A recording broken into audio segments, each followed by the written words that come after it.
예수를 믿는다는 사람들, 즉 크리스천이라고 하는 사람들이 꼭 그리고 반드시 잊지 말아야 하는 것들이 있습니다. 아무리 세상이 바뀌고 나의 주위 환경이 변하여도 크리스천들은 절대로 이것을 잃어버리지 말아야 합니다. 그것은 바로 하나님의 은혜입니다. 하나님의 은혜를 잊어버리면 그 사람은 더 이상 크리스천이 아닙니다. 하나님의 은혜에서 벗어나게 되면 그 사람은 더 이상 믿음의 사람이 아닙니다. 많은 크리스천들이 처음에 하나님의 은혜를 깨달아 눈물 흘리고 콧물까지 흘리며 감격을 합니다. 그런 감격은 더러운 죄인인 나를 구원하기 위해 하나님께서 그의 독생자 예수님을 이 땅에 보내셨다는 것에서 하나님의 은혜를 느낍니다. 또한 예수님께서 나 같은 죄인을 위해 십자가에 못 박혀 죽으셨다는 것을 깨달았을 때 하나님의 은혜가 더욱 크게 다가옵니다. 내가 죄인이라는 것, 죄인 중에 괴수라고 하는 것을 깨달을 때 하나님의 은혜가 크게 느껴집니다. 내가 얼마나 더러운 죄인인지, 내 자신에 대해 실망을 많이 하면 할수록 그 하나님의 은혜는 더욱더 커지는 것입니다. 예수님이 십자가 위에서 나를 쳐다보시며 너의 모든 죄가 다 사하여졌다 말씀하시는 것에 크나큰 하나님의 은혜를 느낍니다. 이렇게 하나님의 은혜 속에 있을 때에는 별스럽지 않은 찬양 중에 갑자기 찬송가 가사 단어 하나에 감동을 받게 됩니다. 목사님의 설교를 들을 때 문득 하나님의 은혜가 기억나서 눈물을 흘리기도 합니다. 차를 타고 가다가도 문득 혼자 있을 때 갑자기 하나님의 은혜 때문에 흑 하고 눈물이 나기도 합니다. 그래서 이제부터는 거룩한 삶을 살겠다고 결심하며 예전과 다르게 열심히 신앙생활을 하며 살아갑니다. 그러다가 많은 사람들이 시간이 지나면서 점점 그 하나님의 은혜에서 조금씩 멀어집니다. 전에는 찬송 중에도 그리고 목사님의 설교를 듣는 중에도 느꼈던 감동과 감격이 이제는 사라져 눈물은커녕 콧물도 나오지 않습니다. 왜 이러는 것입니까? 왜 이렇게 되는 것입니까? 그것은 하나님의 은혜를 잊어버렸기 때문입니다. 더 정확히 말하면 하나님의 은혜에서 떠났기 때문입니다. 신앙생활이 뭐냐? 누가 내게 묻는다면 나는 신앙생활은 하나님의 은혜를 잊지 않기 위한 생활이라고 말하겠습니다. 구약에서 유대인들이 지금도 잊지 않으려고 하는 것은 이집트의 노예에서 해방된 하나님의 은혜입니다. 지금으로부터 4,000년 전에 일어난 출애굽을 유대인들이 지금도 잊지 않으려는 그들의 감격이 바로 하나님의 은혜인 것입니다. 그러나 어떤 사람들은 홍해에서 이집트 군사들은 모두 수장되고 자기들만 살아남은 그 놀라운 하나님의 은혜를 홍해를 건넌 후 며칠도 안 돼요 다 잊어버렸습니다. 사막에서 낮에는 구름 기둥으로 시원하게 밤에는 불 기둥으로 따뜻하게 그들을 보호하시는 하나님의 은혜를 그냥 자연적 현상으로 생각하고 잊어버렸습니다. 그런 하나님의 은혜를 잊어버린 자들은 고기 먹고 싶을 때는 메추라기로, 목마를 때는 반석에서 생수를 주시는 하나님의 은혜도 그저 별 놀라운 일도 안 되었습니다. 하나님의 은혜를 잊어버리면 감사도 없고 그저 불평과 불만만 있어 지도자인 모세와 다투기만 하는 것입니다. 그런 사람들에게는 하나님의 은혜가 없는 것입니다. 신앙생활은 하나님의 은혜를 잊지 않기 위한 생활이며 삶인 것입니다.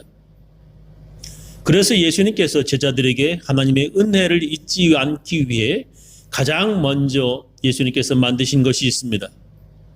그것이 바로 교회입니다. 예수님께서 교회를 만드신 이유는 우리가 하나님의 은혜 안에 살게 하기 위함입니다. 우리가 교회를 왜 다니냐면 우리가 하나님의 은혜를 잊어버리지 않기 위해 교회를 다니는 것입니다.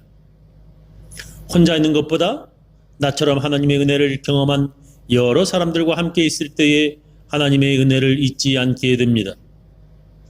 바꿔 말하면 나의 생활이 하나님의 은혜를 경험하지 못한 여러 사람들과 어울려 지내는 생활이라면 하나님의 은혜에서 멀어지게 된다는 것입니다.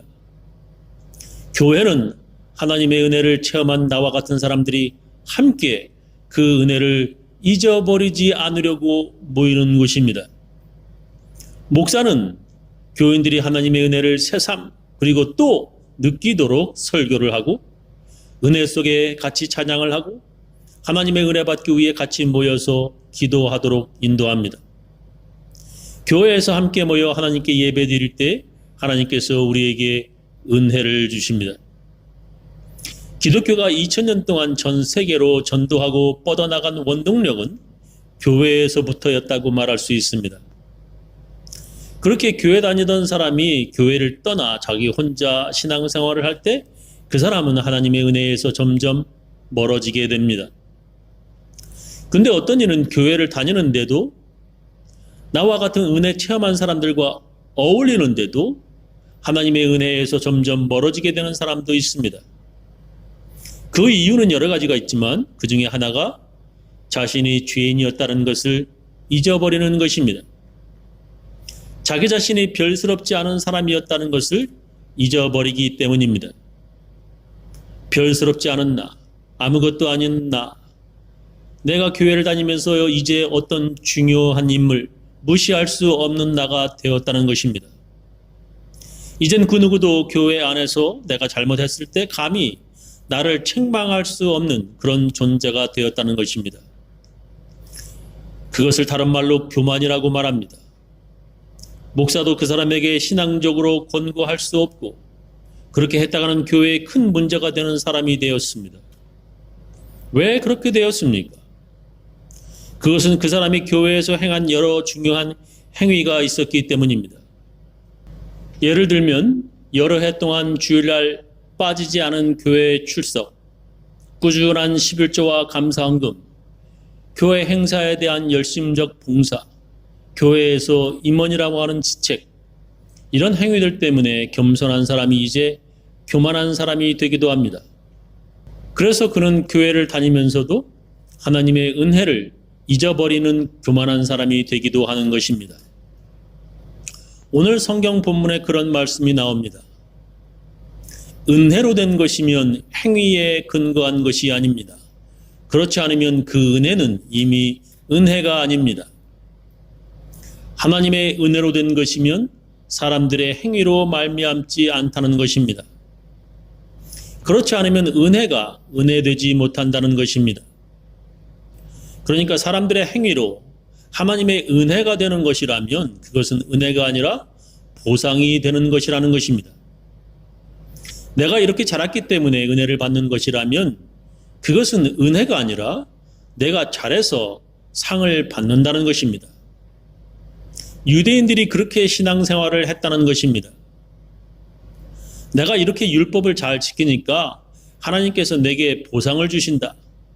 내가 이렇게 율법을 철저히 지키니까 하나님께서는 내게 당연히 그리고 마땅히 내게 상을 주셔야 한다는 신앙생활을 했다는 것입니다. 그것은 은혜가 아니라는 것입니다. 그래서 로마서 4장의 사도 바울은 이렇게 말합니다. 이 일을 하는 사람은 그가 받는 품삯을 은혜로 받는 것으로 생각하지 않고 당연한 보수로 생각합니다. 라고 기록했습니다. 행위에 따라 상을 받는다고 신앙생활을 하는 사람은 하나님의 은혜라 생각하지 않고 당연한 보수, 하나님께서 자기에게 빚지는 것으로 자기가 당연히 받아야 하는 대가라고 생각한다는 것입니다. 그렇게 생각하며 신앙생활하는 사람은 어떤 결과가 생기냐면 그들이 찾던 은혜를 얻지 못하였다는 것입니다. 그러면 무슨 결과가 생겼습니까?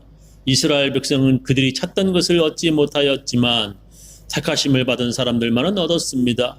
그리고 그 나머지 사람들은 완고해졌습니다라고 기록합니다.